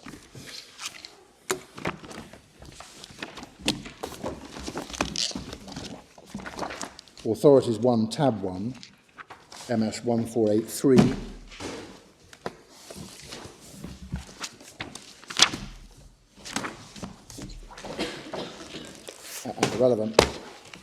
And the relevant passage I wanted for this purpose, in other words, to work out how it works, is to be found in the penultimate sentence of paragraph 42. Thank you.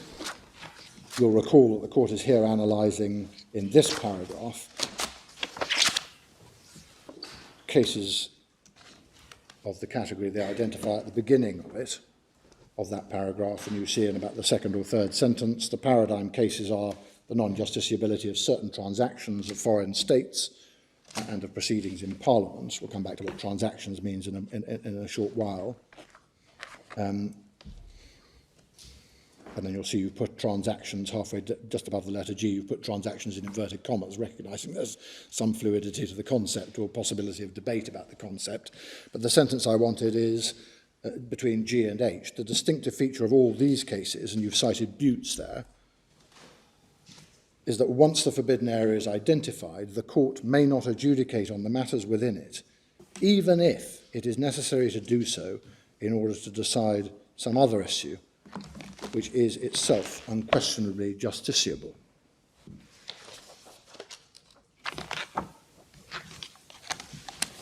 Yep. So foreign act of state is thus located within paragraph 42 of Shergill, and that may have some impact in terms of claims as of right. As if I've understood Shergill correctly, the essential distinction that is being drawn in those paragraphs is in 42, effectively saying, here are cases which we would otherwise have to decide, but where an issue is cut out from the court's proper determination. So the claim is, if you will, as of right, but there are still some areas where we will not be able to examine an issue. That is the point that is being made between G and H, as compared to the run of cases where one cannot even identify a domestic legal right.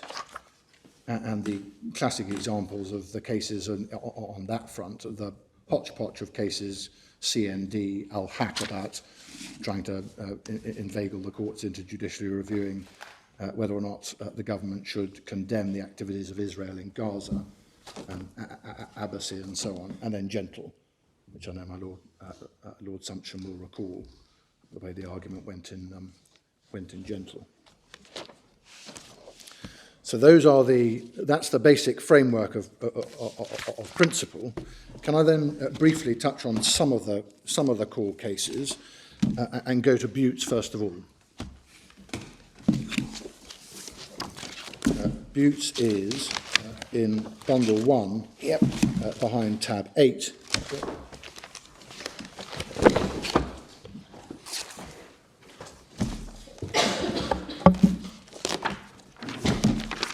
And again, I know lots of you will have read this on any number of occasions, so I can take it tolerably quickly. Lord Wilberforce's judgment starts on 1777 or 919. I don't know, which would my Lord prefer me to use, one or other page number? I think stick with the MS page number. MS.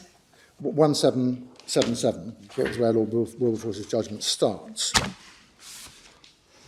And you will see from the short paragraph at the bottom of that page, and then the facing page, over really to the beginning of page 921, a summary of how the facts were set up and how the facts came into being and the litigation that has been pursued.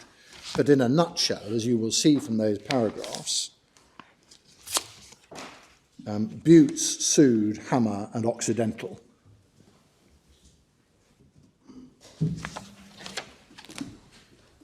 And then Hammer and Occidental counterclaimed, effectively on the same basis that they had used to justify the slander that had been alleged against them.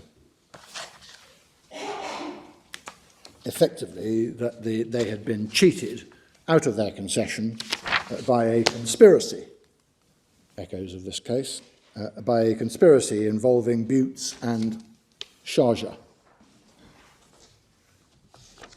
And Butts then raised, as you see at the bottom of the page... And the UK.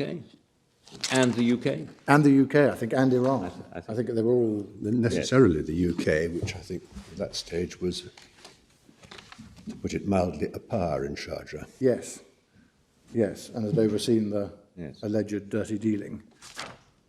So yes, so then Butts raised Act of State, as you see at the bottom of page 1778. And the basic structure of the judgment is to analyse or to summarise an account of the facts at 1780 below the letter H. I shall now attempt a summarised account of the relevant facts. Do you see that on the penultimate line on that page? And again, I'm not going to go through them, they'll be well known, but the basic facts and what was in issue and what was live then runs 1781, 1782, over onto 1783 by the letter C. Yep. So that's the basic summary of the facts by which the rights to drill for the oil, as between Buttes and Occidental, and all the various shenanigans that have gone on. That's where those facts are set out. Then the legal arguments are summarised on 1783 between C and D. You see, at the end of that paragraph, I shall summarise the legal arguments.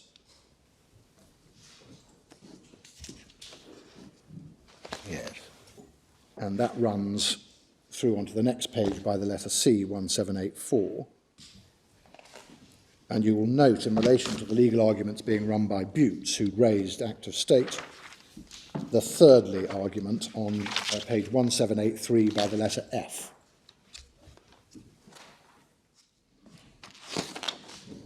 Yes. You see that note in particular, Yep. sub C within it, will not entertain actions examining the validity of or motives for acts of foreign sovereign states in their international relations.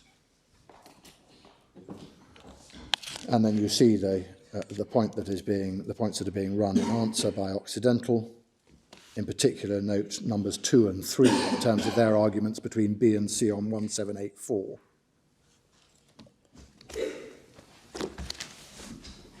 Yep.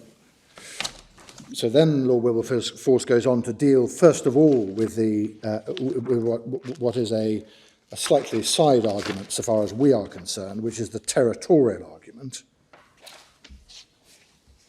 And the argument that the thing is non-justiciable because it involves a dispute as to the title of foreign land. So that doesn't need to concern us. Right.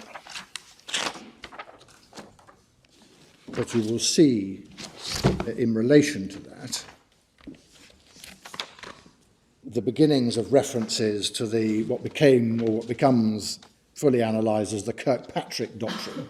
In other words, this thing about ancillary or incidental and collateral on the one hand and at the heart of the issue on the other. He considers that in the context of this territorial argument, as we see in the first paragraph on page 1785. Yep.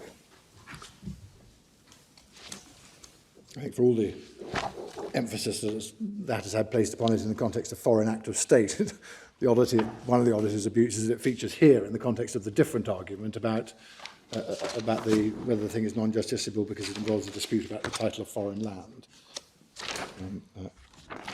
But anyway, that argument, apart from noting that, doesn't need to concern us, and the analysis of act of state starts on page 1788 by the letter F.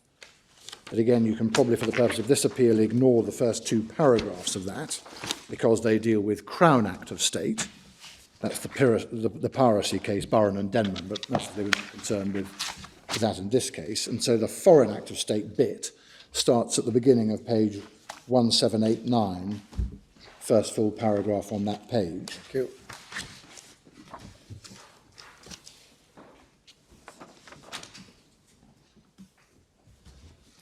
And you will see that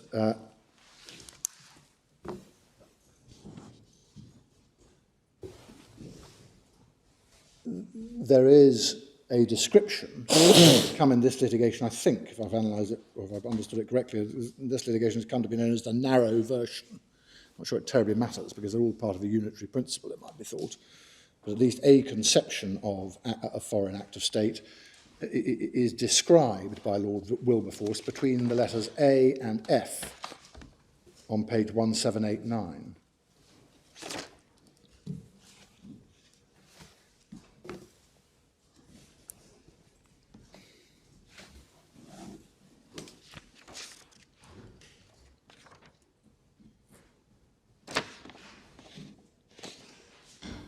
I'm not sure you're right in saying that the first two paragraphs on 1788 are dealing with Crown Act estate, are they? I thought they were dealing with Mr. Lippmann's argument that the whole issue was justiciable because Her Majesty's government had expressed a clear view on it, and therefore there was no problem in accepting that view. And the first two paragraphs on 1788 are saying, no, these are open issues of international law which a municipal court can't determine.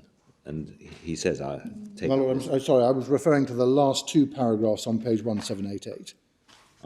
I see the last. I see. I'm sorry. I'm so sorry. I do apologise. I misunderstood. That clear enough. But you see there, he says, I now pass to a second branch of the argument, which is described broadly as Act of State. My Lord's entirely right about those paragraphs. Yes, I see that. Yes. But then we get into the Act of State debate, and then do you remember Burren and Denman, which was about burning the barricados or doing piracy. But that's classic Crown Act of State. Yes, quite. And then the second version over the page. Yes. First para. That's the one we're concerned with. That's the one we're concerned with, so that's Foreign Act of State. But you'll see that his narrow conception of it is in this way, and he's put it on the basis of it's within its own territory and its applicability of foreign municipal legislation. And there are debates about whether this narrow version extends a bit beyond that to include both executive acts and acts outside their own territory, which is a debate we'll have to have in a moment. Yeah. But then you'll see he poses the essential question, which is either an expression of a broader principle or is part of the analysis designed to try and pin down the basic and broad principle that underpins Foreign Act of State. You see that in the final paragraph on 1789. You see him posing the question in that final paragraph.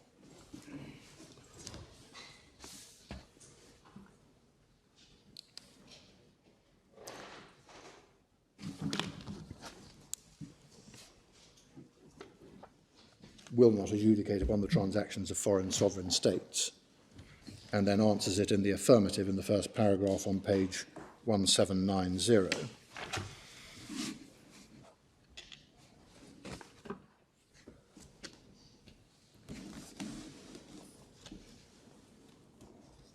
And you'll remember I referred you earlier to the thing being the principle being a principle, not one of discretion. That's the final sentence of that paragraph at the top of page 1790. But so he asks the broad, there is a general principle of the kind he identifies in 1789 final para and answers it affirmatively and then describes it. And that's really the heart of the case. That's the ratio in terms of principle of the case, or at least the identification of the key principle that is in play. And you'll see that he appears to locate it by reference to the Duke of Brunswick and the King of Hanover case and Blad and Banfield, but particularly the Duke of Brunswick case. He's looking at it as a matter of, effectively as a matter of sovereign equality, with his emphasis on sovereign authority and sovereign authority for acts done abroad between E and F, or E and G on that page in his analysis of the Duke of Brunswick.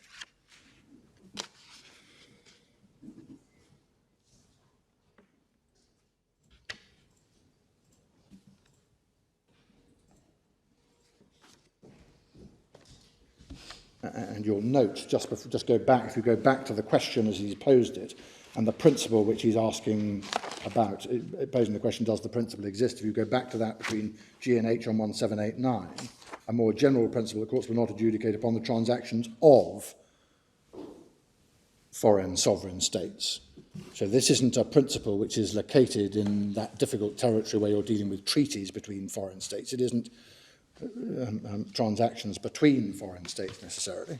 It is no doubt why the court was properly cautious in Shergill to put the inverted commas around the concept of transactions.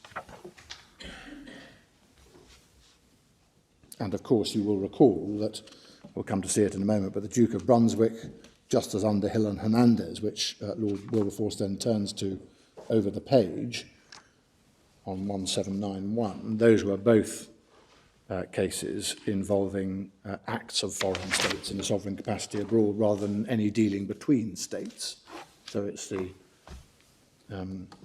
false imprisonment by Underhill of Hernandez and the Duke of Brunswick is not transactions between states either. Of course, this is a very different kind of case than the one we're dealing with, though, isn't it? I mean, if you look at his conclusions, for example, on page 1796, that's really quite a different underlying consideration. Of course, there are reasons why courts shouldn't be fishing about in international negotiations and the like, but what we're talking about is torture and whether it was committed, which is just a completely different world. My Lord, that's true. And again, I'm going to go through it, if I may, a little in sequence, but in direct answer to my Lord's point, note, if you would, on 1792, when he comes to analyse the authorities from America, and these are authorities that he's going to, not so much for their exposition of the principles engaged, but to show that they reached a particular outcome when the same sort of issues were being litigated in America. But note between E and G on 1792, the conclusion of the United States District Court,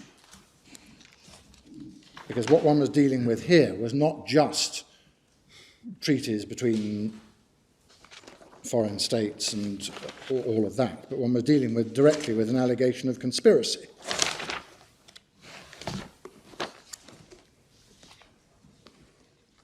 So he places particular reliance not merely on the fact that you've got treaty obligations and having to construe what all of that meant and what those treaties amounted to, but you've also got underpinning all of this a series of allegations of thoroughgoing misconduct by a variety of states, including conspiracies. I mean, does he focus anywhere on the exceptions to this doctrine? No. And you might think, reading Lord Wilberforce, that there were no exceptions. Well, let me see if... may I double check whether he refers to it at all? But just on this point, Yes. I've referred you to a bit in the American litigation, which disposed of essentially the same claim on the ground that the allegations of conspiracy were thoroughly problematic from the perspective of the district court in America. But you go back to Lord Wilberforce's reasoning, lots of the argument and lots of the analysis of Buttes since then has been about point 1 on page 1795.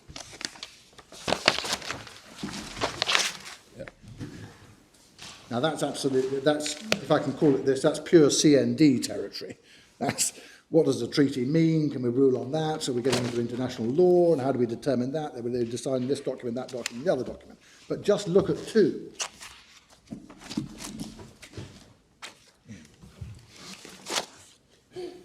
And you see what the 1 and 2 are preceded, as you see between A and B on the same page. The proceedings, if they are to go on inevitably, would involve determination of the following issues. And here I pick up the strands left over from the preceding discussion. And the preceding discussion has included why the American court shut the litigation down, including the district court, as you see between E and G on 1792. But Lord Wilberforce comes back to it. What are the issues that are going to have to be determined?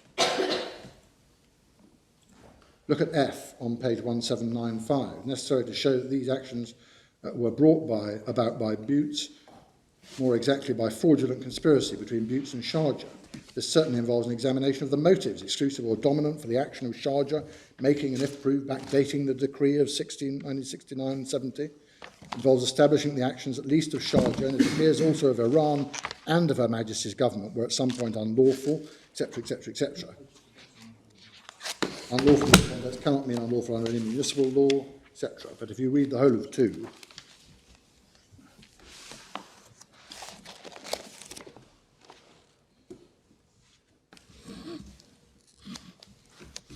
and then at H, an inquiry into the motives of the then ruler of Sharjah, making the decree and a suggestion he invited Iran to enter into an arrangement about Abu Musa predominantly in order to injure Occidental. Of course, that is shot through with international law in part, but it is also the nature of the allegations. It's a set of conspiracies involving the various actors, including the foreign state. And then if you look on the same point,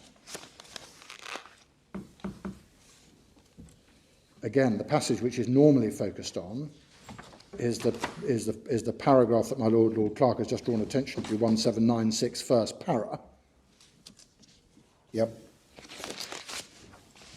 But look at the paragraph surrounding the letter D on the same page.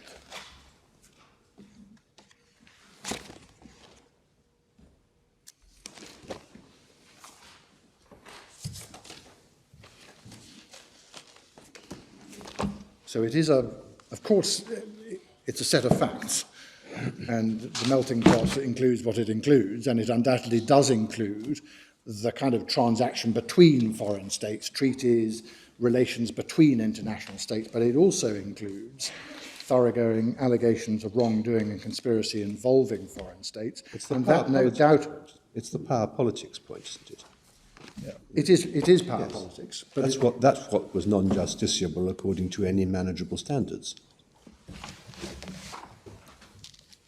I would question that. Well, my lord, I'm about to. It occurred to me, looking at the counsel in the case, who were some of the most distinguished international lawyers of the last century, and Lord Wilberforce himself, who was international lawyer, chair of the International Law Association. And I don't find in the arguments any suggestion that international law couldn't have been determined. No. But, my lord, I think for my purpose, I mean, to some extent, though, I mean, I can accept at least a part of the thrust of my Lord Sumption's question, which is that ultimately one is in territory where politics abounds, and everyone understands that. But he went out of his way to identify the true nature of the issues that the court would get sucked into if it had to determine that litigation.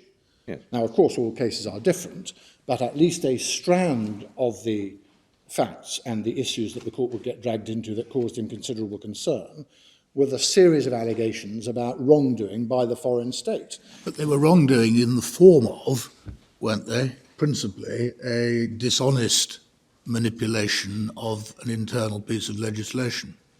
It was the allegedly dishonest backdating of the decree, wasn't it, principally? Well, my lord, that was certainly part of it. I'm not sure one can restrict. Are you on a territorial point about whether or not it can be confined to the territory of Sharjah because it was their territorial legislation? Well, because it's a piece of it's adjudication on local legislation. Yes, well, in part it was that, but it was undoubtedly more. And I don't think anyone was restricting it in terms of the nature of the conspiracy to that. Well, the conspiracy, surely, was to bring about... This border dispute was settled by agreement. And as a matter of international law, that presumably you would construe the treaty and worked out where the boundary was. But the reason why Mr. Justice May found that the conspiracy claim was the kernel of the litigation is that it was said that the territorial settlement had been brought about by skullduggery involving a mixture of armed force and provoking local rulers to behave in a particular way. Well, undoubtedly it featured in that way. My only point of it is to emphasise a feature of the case that isn't often but is essential to the reasoning, which is that there were a series of allegations of wrongdoing. They may have fed to a particular context or not a particular context. It matters not totally for the purpose of this argument. You will see he placed reliance upon the matters he placed reliance upon in 2. He went out of his way to identify that Mr. Justice May had done it in the way he had in the passage we've just looked at. He went out of his way 2 pages earlier at 1792 between E and G to identify the basis on which at least one of the US district courts had dealt with the matter and had conceived it to be problematic. As you see below at E 1792, it found that the essence of Occidental's case was to prove a conspiracy, and that characterization of the case as a boundary dispute clouded the issue. So they're focusing particularly on the conspiracy issue there, and he identified in his exposition of the case law and the principles for the purpose of answering the general question of principle that he posed earlier. He then started citing all of the cases which will now be deeply familiar to my lords.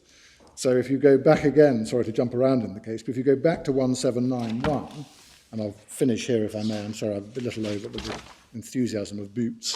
But you'll see the references to Underhill and Hernandez, to Otgen, yes, etc., etc. It isn't just, if I can put it this way, Cook and Sprigg and Camachi that he's referring to, which is all about transactions between states, that sort of issue, it is the broader proposition and principle that we will not adjudicate upon the transactions, whatever that may mean, and we respectfully submit it means acts in a sovereign capacity as opposed to merely domestic legislation. But those are the cases he cites on. So I'm not for a moment suggesting that the focus of the court in Shergill was necessarily wrong, and I'll make my submissions on Shergill after a short adjournment, but it is important in my respectful submission to see all the strands of issue that Lord Wilberforce was concerned about going to trial from this case. And I'm sorry, That clock's slightly fast, but it is 2 minutes past. So we will adjourn now and resume again at 2 o'clock. Thank you very much. Court's now adjourned.